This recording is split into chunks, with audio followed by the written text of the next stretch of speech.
Hello, everyone. We are the Robinsons. I'm Mary. And I'm Richard. And we are hosts of 9-7 Podcast on all podcasting platforms. We've been married 18 years and together 23. Yep. And we celebrated our 18th anniversary last week. Yes. So that was fantastic. Very. Right before Thanksgiving.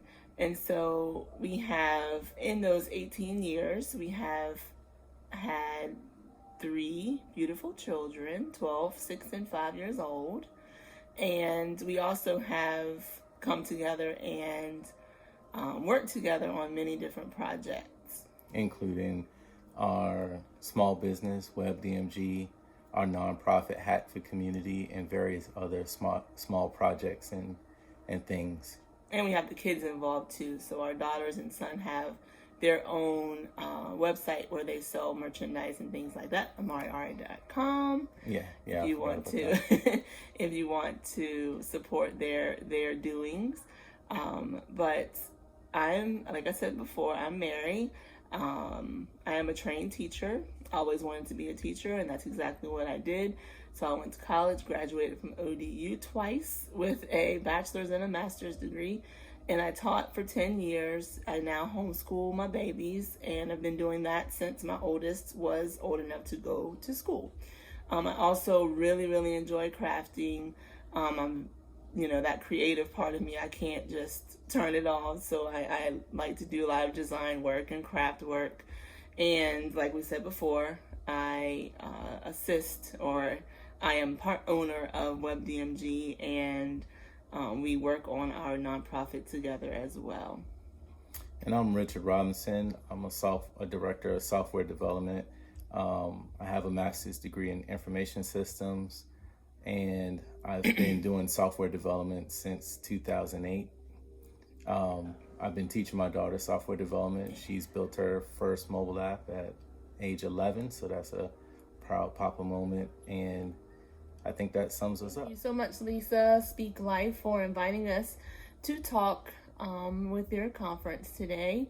And for the word fight, we've come up with, a little acronym for it. So that we're going to go backwards, though. So we're going to start with the letter T and work backwards up to the letter F. So letter T for us is talk. Talk. If you listen to our podcast, you know that that's something that's always been very important to us since we were, 16 and 17 years old. Mm-hmm. Mm-hmm. We've always been really big talkers and really big advocates of making sure we understand each other as best as we can. And of course, over the years, that's, gotten better, but that's an important attribute, wouldn't you say? Yes, hyper important. Conversation is critical in a relationship, specifically because no one's a mind reader. So if you're not gonna, converse with the other person, or if you haven't created a psychological safety in your relationship where you feel where you can have those tough conversations with each other, you can erode the relationship very quickly. So I think not only is talking hyper important and super critical to a relationship, I think creating an environment where the people involved in a relationship, and sometimes people that are tangentially involved in a relationship, feel open to share. It's kind of like, when you have that really close friend that you feel like can tell you anything or say anything to you, that means you've kind of created an environment for that person where they feel comfortable telling you, hey, you got a hair out of place, or you got something between your teeth, or whatever that uncomfortable thing is. Yeah. So talking is hyper important and critical, if not a foundation to any relationship, right? Because if you can't tell me in love that my breath is bad, Exactly. right? Right. And if my masculinity or whatever, if my feelings are so fragile, Right. that I can't take that, that, I can't accept you telling me that, then we're already headed down a rocky issue road already. You know? Like if I can't literally tell you what's on my mind, or tell you what I want, or tell you what I like, or what you need, right? Or what you need, or any of those things. If I can't tell you that, then there's a problem. There's if I feel a way problem about telling you something that I legitimately want or need, or even if I just want to tell you something that's silly and I feel like, oh, I can't say it because they're just going to think I'm being ridiculous, there's a problem. Yeah, there's a huge problem. Sorry, go ahead. No, you're fine.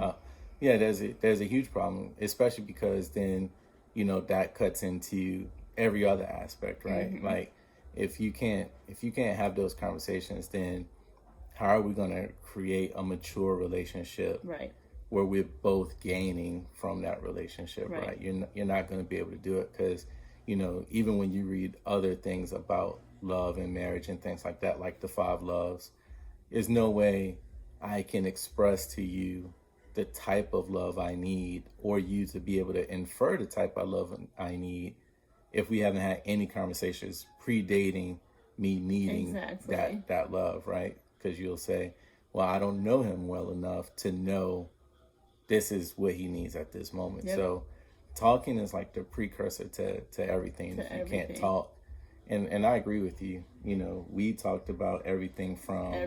We talked about whether we wanted to stay in the relationship at 6 months. At 6 months in, we were 16. Well, I was at 17 at that point. 17. Yeah. So 17 years old, we're like, all right, 6 months is a long time. Yeah, and it is at 17. 6 months is an eternity at 17.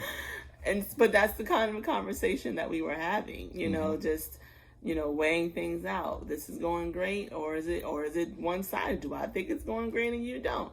So, I mean, yeah, from keeping the relationship going to, or even the tough questions, right? When we had the conversations about how many children do you want? I mean, I remember early on in our relationship, we even discussed, do you believe in Jesus? Yeah, that's important. And we were happy to find out that it was important for each of us, because if it wasn't, it would have been a deal breaker. It would have been a deal breaker. Oh, because you never know, right? I could have been Jehovah's Witness or Catholic, or you never know. So until you ask those questions, and if you haven't created an environment to be able to ask, what sounds like a simple question, but it can really lead to a division later on. Now, you never asked that question and it never came up because maybe sometimes you're, sometime churchgoers. Right. And then you have a kid in a relationship. Now, one person feels it's important to, anchor that child in their religion of choice, just to find out your spouse doesn't share that religious belief. That becomes a hard stop for a lot of people. You have to talk about that. And it's amazing that how many people, go down the road of relationships and don't ask these questions early on, or even asking early and often, right? Because you may ask at the beginning of a relationship, 6 months in, that may change, right? So it may be, I don't want any kids. The relationship goes on a little further because you're like, well, let's just ride this out to a year because I really want kids. Right. And then at a year, you go, all right, I've created this really stable environment. You see I'm right about these games. How do you feel about children now? Or that may be a way to open the gate and say, well, it's not that I don't want children. Here's why I didn't think I wanted children. And now you get to unlock something in that person to help them work through why he or she may not have wanted children, that you can say, oh, well, I can dispel that myth, or I can explain why that won't be the same for us and things like that, But you have to create that environment of safety for that person to open up and talk. And that's one of the things that you have to be a safe place. It has to be a safe place. It has to be a safe place. You can't just expect someone to tell you their whole life story and all their fears if you haven't created the safe space. You got to do the safe space. Absolutely. And that's where psychological safety comes in, right? Because if I perceive that it's not safe for me to say something to you because of, some kind of emotional outburst or some kind of, quick-witted response or something like that, some defense mechanism is going to go up. If I say something even marginally simple, then that simple, oh, you got broccoli in your teeth. Well, maybe you should look at your mama teeth. That kind of response. Not your mama Yeah, already. already. Though. It goes straight to your mama. So it's that kind of response is going to have me, well, if I can't tell you that, then I definitely can't tell you something larger, more serious, or it's definitely going to stop me from being vulnerable to you or open to you or letting you into my inner circle. So you will always be an outsider regardless of how much we confess love to each other. Which, because there's just no psychological safety. I have no idea of how you're going to respond to anything I say.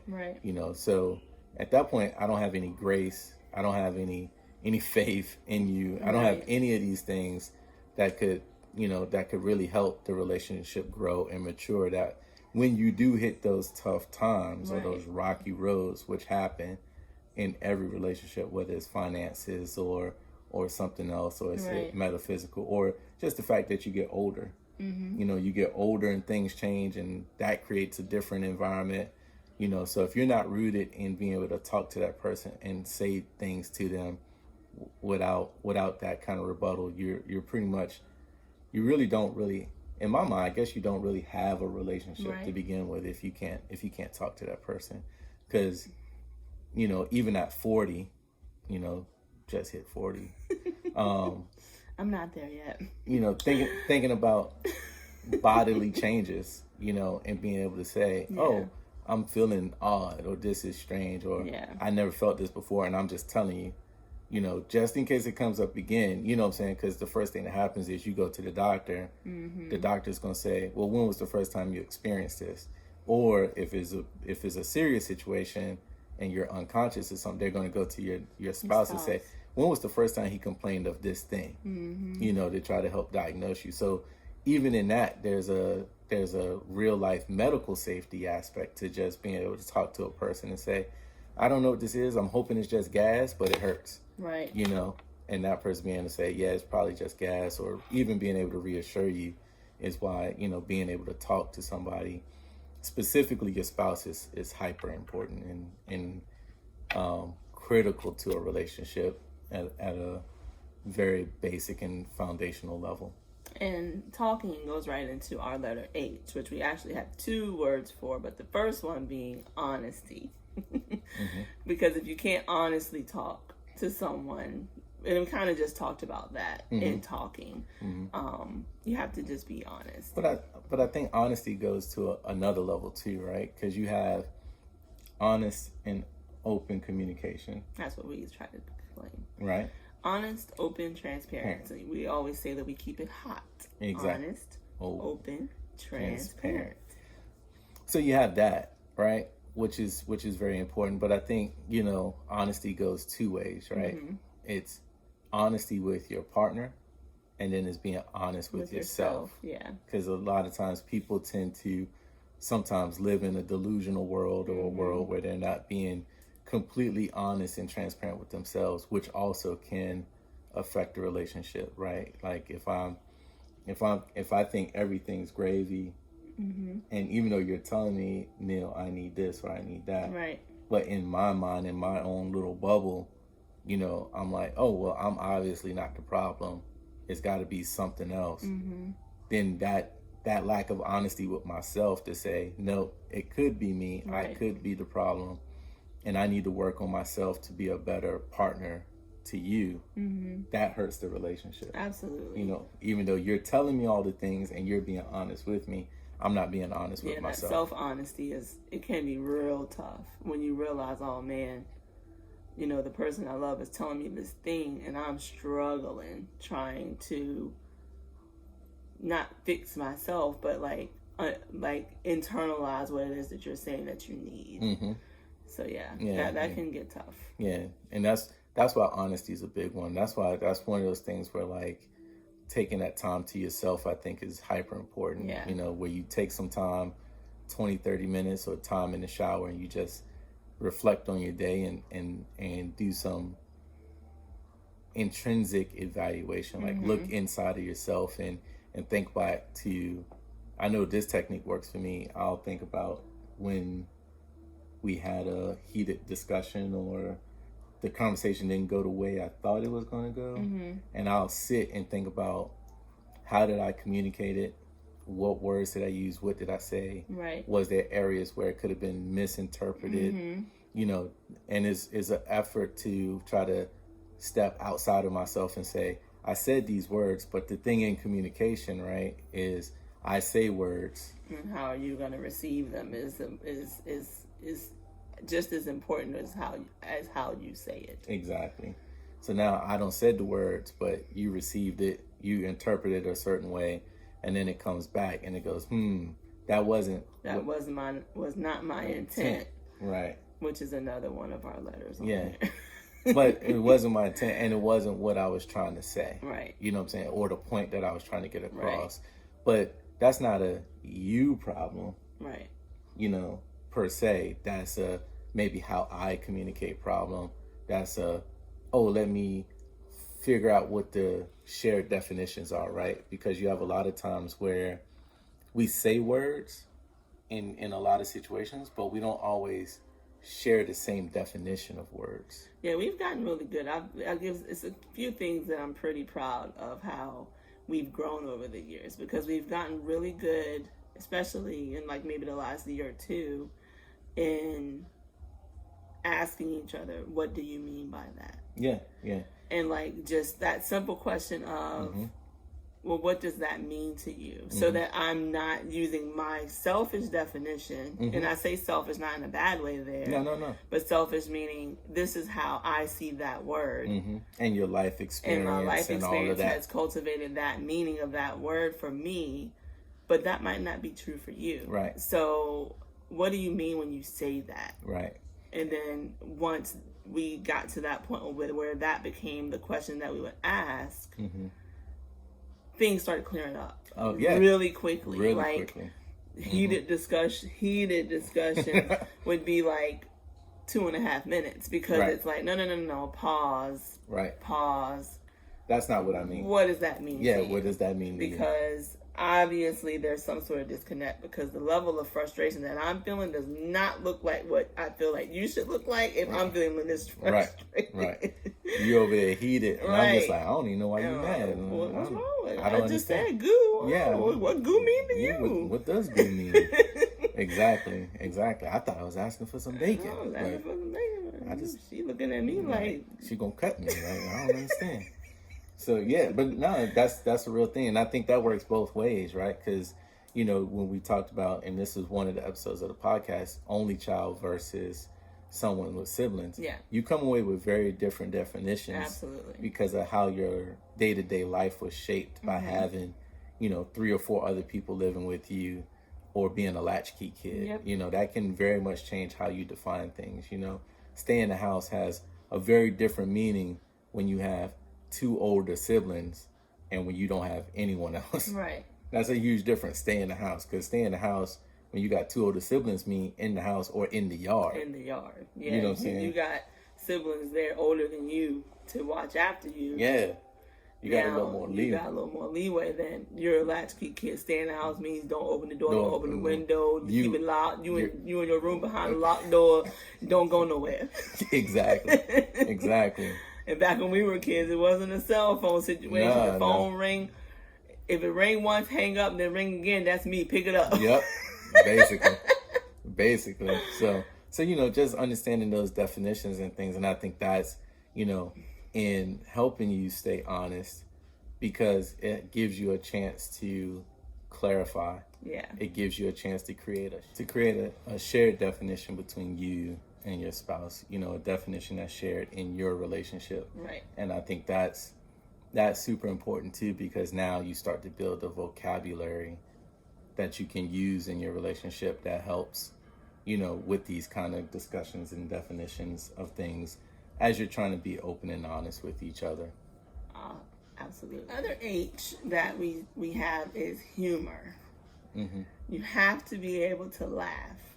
Laugh at each other. Oh, okay. And together. Like, okay. You have to be able to laugh and see the humor in things. In situations. Mm-hmm. I mean, sometimes I laugh at inopportune moments. Like, I have a really difficult time when the kids be getting in trouble, or if they're doing things that are not terrible, but like, for example, our son the other day was mad, and he just stood in the middle of the floor and was like, and I could not help myself. It was just so funny. I don't know what to tell you.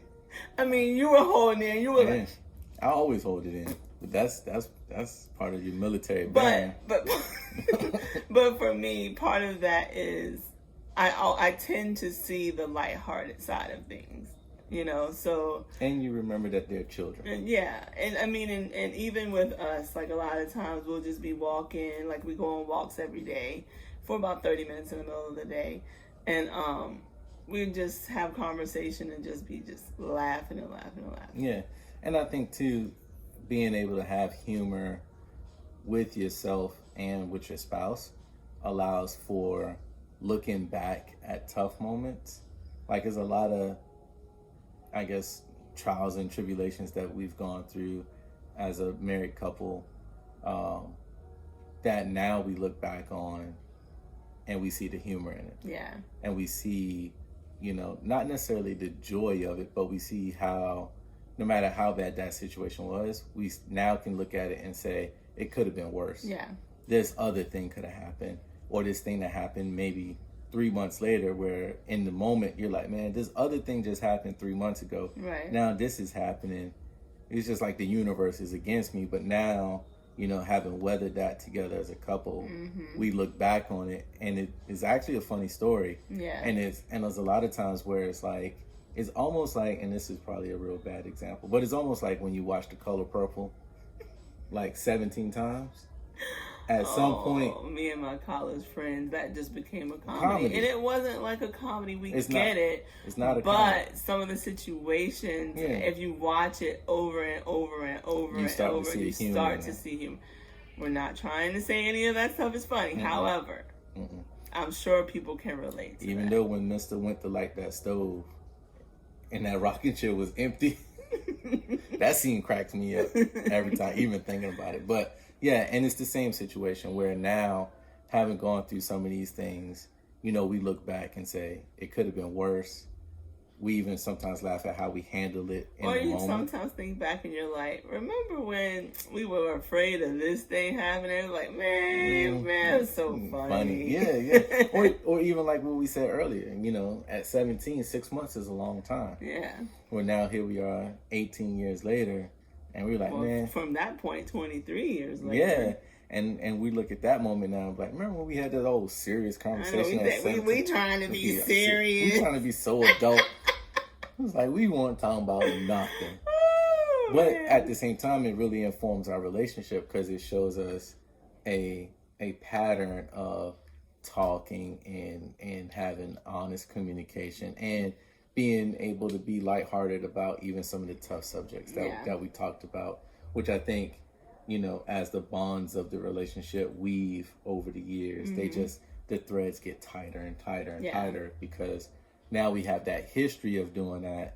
So, that automatically informs us into the future where sometimes, you diffuse the situation before it even starts because you go, oh, you mad just like that time when you slipped on the steps. And it's like, you just, you stubbed your toe, man, this time, ain't you? Let me see your toe. Yeah, remember that time and now you done diffuse the situation before it even started, but that just comes with time and always keeping that honest and humorous conversation and being able to make fun of yourself and at the same time having the psychological safety and allowing your spouse to be able to do that also, right? Because if your spouse can't make fun of you, and again with love, and I think that's the key, it's not malicious. Yeah, it's not meant to harm. It's just, this was funny. You tripped and it was funny.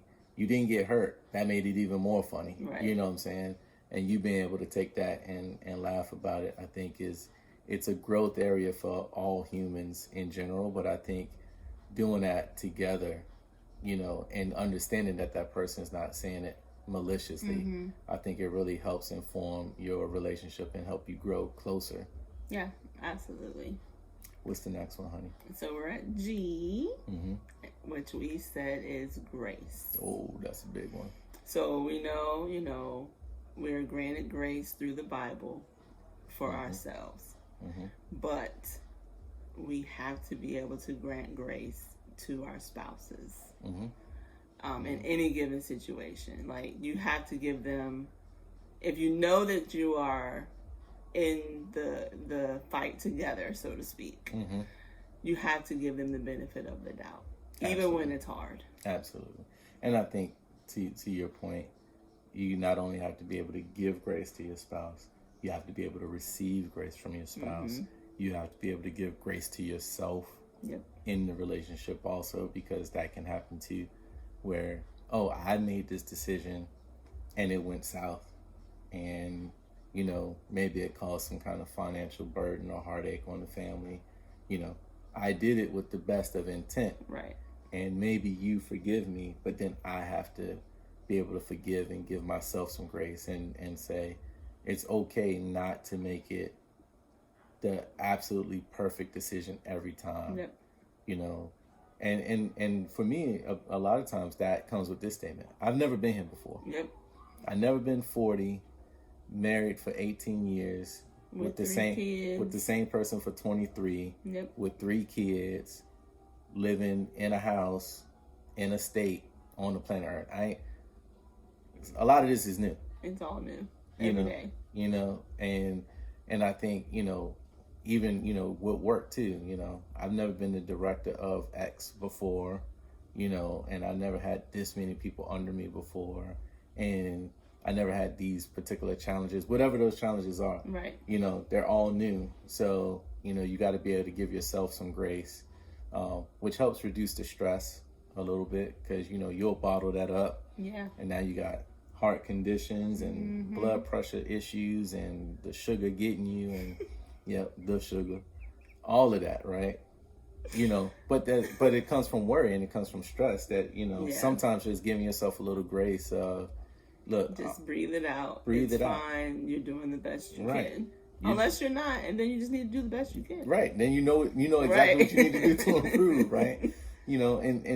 And I think, even for us, we have a couple of mantras, like do the right thing for the right reason. Yeah. Like, if you going through your day and you're doing that, and some situations are turning out favorable, some not. Some of them will just be storms you got to weather. Yep. And some of them, they'll work themselves out in the end, but as long as you're doing that, you can give yourself grace that, well, I did the right thing for the right reason. Yep. I wasn't being selfish, and I wasn't this and I wasn't that. I'm talking to people the way I want to be spoken to, and all those kind of things, And it's not easy though. That area is somewhere I struggle even still, like granting myself grace. Oh yeah. And even when you did the thing that you did the right thing for the right reason, and things don't work out, it still is a difficult thing to swallow. Yeah, absolutely. And for me, I think grace and trust go hand in hand for me. So I tend to, like, in our relationship, you get a lot of grace from me because I trust you absolutely. Yeah. Like, I know there's no decision you'll make where you would do it with the purpose or intent of hurting the household. Right. In the royal we kind of sense. You know what I'm saying? So because of that, I'm like, if Mary made this decision, then based on the information she had at the time, this was the best decision to make. Yep. And now it's all about what can we learn from it and how can we grow. Right. So if that situation comes up again, which rarely it does, I find that every situation tends to be fairly unique. But at least you're a little more informed than you were before. Right. Because you've been able to, look at what you said and did and learn from it. And then I do the same thing with myself. Yeah. Like, I made this decision, and I'll even say it. I made this decision thinking 1, 2, and 3 was going to happen, and 4, 5, and 6 happened instead, which I didn't anticipate. And now this is where we are. What do you think we should do? Right. It's sometimes how the conversation goes. But at the same time, if you further down on this ladder and you talk, you tend to talk about those scenarios before they happen. So now when you make the decision, it's a shared decision. And if it goes south, then we both like, well, we did the best we could. So then you kind of get some grace built in there. You know what I'm saying? So it's interesting how following some of these kind of tenets kind of build in some safeguards and some guardrails as you go up. But yeah, grace is a huge one for me. Yep. And it's one of those ones too that, again, in your quiet time, in your private moments, when you're thinking about the day or thinking about how a conversation went or what you could have done better, that's one of those moments when you need to apply grace to yourself. Well, I said goo. She took it not the way I anticipated. Right. But I didn't say goo knowing that was the definition that she was applying to. Right. And that's where you apply that grace. But at the same time, you don't run around the house yelling goo when you know it will actively irritate your spouse. Right. Did you have any more to say on grace? No. Well, that went faster than I thought it was going to go. I thought grace was going to be... No, baby. Like, you hit the nail on the head. There's really nothing to add to that. Oh, okay. Well, we all the way up the I. We're at the I now, which is intentional, which actually was our... Well, we tend to make one word our words for the year. Oh, yeah. And our word for this year was intentional. In the way of do what you say you're going to do. And how do I say that? Like, well, the way we had talked about it before was not only do what you say you're going to do, but be proactive in doing things that you know you should. That you should do. You know. That are aligned, especially with us, because, you know, goal setting and things like that. So make sure you are taking steps toward the goals that you are setting. Right. That was really what we meant when we said intentional, because there were a few things in our lives, in our business lives, that we were, you know, saying we wanted to happen, but we were kind of like willy-nilly in it. Or procrastinating. Yeah, just like, oh yeah, this is what we want, but we really weren't being intentional with making sure that the progress was happening. And so once we realized and we sat down and we really discussed the things that we wanted to happen, the things that we want to take place, the growth that we want to see in ourselves, each other, our businesses, our parenting, all of that. Then it became, okay, these are the goals that we're looking at. We have to be intentional about making sure we are taking positive steps towards those goals. Yeah, exactly. And sometimes being intentional includes tracking.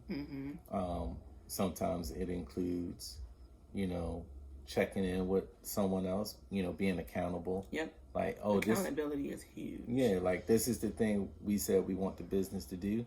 Now we got to hold each other accountable to that thing. Have you filed this form? Have you done this thing? And it's not a nitpick. It's just, I'm trying to make sure that you understand this is something that we said was important to us. And I want to make sure you're still being proactive in doing it, or to offer you help. You know, oh, you haven't done it because we got 3 kids and we homeschool. Then do I need to do it? Right. I can do it. Just tell me where you left off so I can pick it up. You know, so it's not necessarily a nitpick to, you know, nag each other, but it's I'm checking in with you to make sure you have all the tools you need to get it done. And if you don't, obviously, if I'm asking you about it, I got some spare time or something. What can I do to pick up the pieces or help give you time? Because, you know, sometimes it's not necessarily the form. It's, well, how about you teach the kids for an hour? Right. And which is one of the things that we actually did do. Yeah. Where, you know, I was just saying I really want time to be able to do stuff that I want to do, because it is mommy heavy. You know, like we're blessed in the way that you get to work from home, but you're working from home. So you're in your office doing the work thing, but it's mommy heavy during the day. Like I teach and then I'm mommy. So on Fridays we started where you teach the kids for an hour and they are beautifully learning code and all that type of stuff, where I can just sit and be and do whatever I want, or do nothing if I won't. And so that was one of those areas where it was like, okay, I need to be intentional about having some time to myself. And having you to keep me accountable in that area has been huge too, because, you know, there's things like, I really want to study my Bible more. I need just to make sure that when I wake up in the morning, I'm reading my Bible and not getting up and immediately going into mommy, teacher, mommy, Mary, wife mode. I'm sitting down and I'm reading my Bible in the morning. And that was you know, you can hold me accountable to that. Or whomever, if I'm reading a devotional with someone, they can hold me accountable to that. But being intentional about the things that you want to see in the areas that you want to grow. Yeah. Yeah. You know? Yeah. And for me, it became a blessing in disguise too, in the way of, because at first it was like, you teach the kids for an hour, and I was like, I am not a classically trained teacher, nor did I ever want to be. But you're really good at it. Well, thanks. But you know, now that I agreed to this thing, you know, because again, going back down the list, we're talking, we're being open and honest, you know, and even, you know, looking at the humor, because I told you, if I was going to be a teacher, I was going to be a PE teacher at best, right?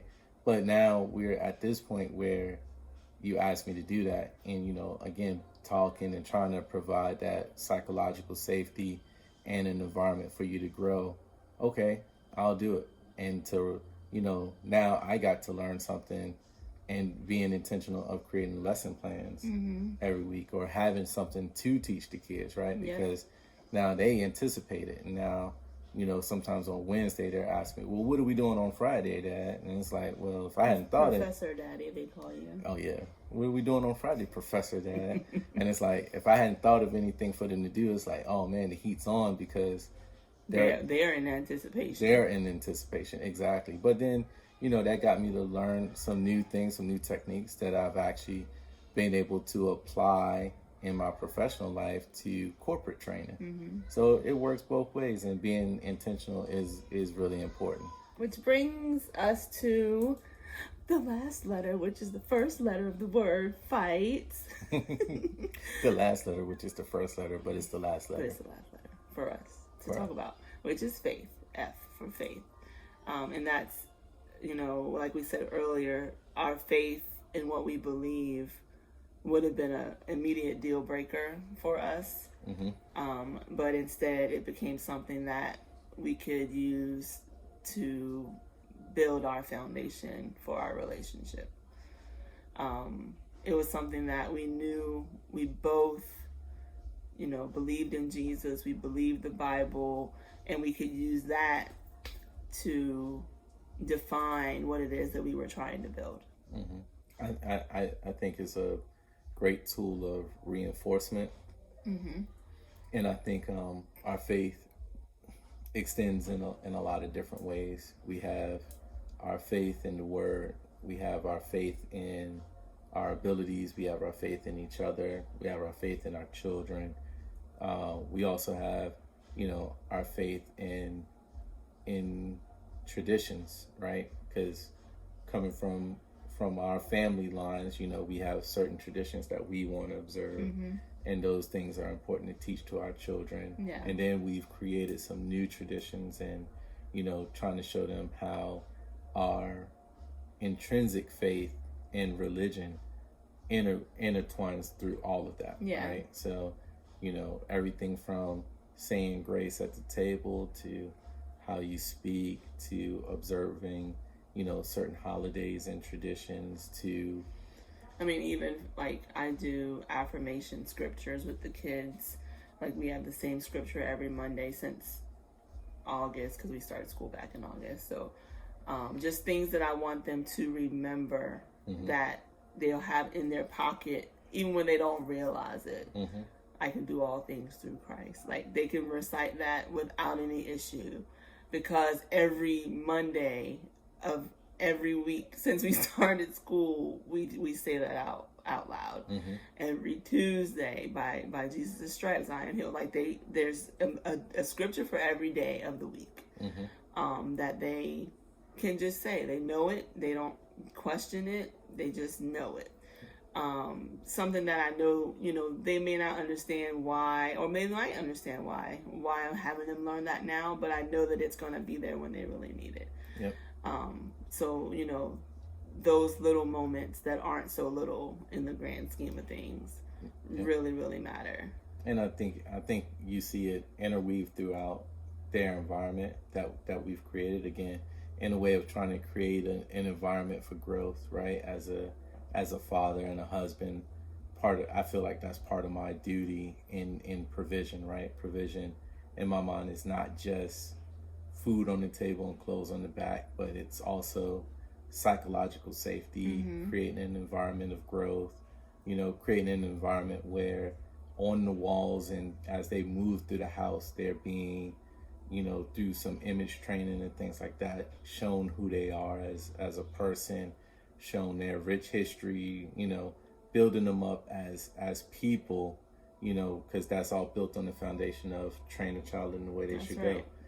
So that's image training. That's how you talk. That's how you respond to adults. What we allow them to watch and listen to. And what sayings do we have on the walls? What pictures do we hang up? Why do we hang up those pictures? Belief in themselves, is important to me to build not only their personal confidence in themselves, but their faith in themselves. Exactly. That they believe they can do something if they want to. If they want to put in the work, they can do it. Because sometimes it's not a measure of ability or talent that makes a person successful. Sometimes it's just how hard are they willing to work at something, So if I tell them, you believe in yourself enough and you have enough faith in yourself to say, if I get up every morning and work on this thing, it'll be great, which is true, and that's a measure of your faith, because, faith is just the belief in things not seen. Yep. Right. So until you have $1 billion, the only way you're going to get is if you have faith that you can achieve $1 billion.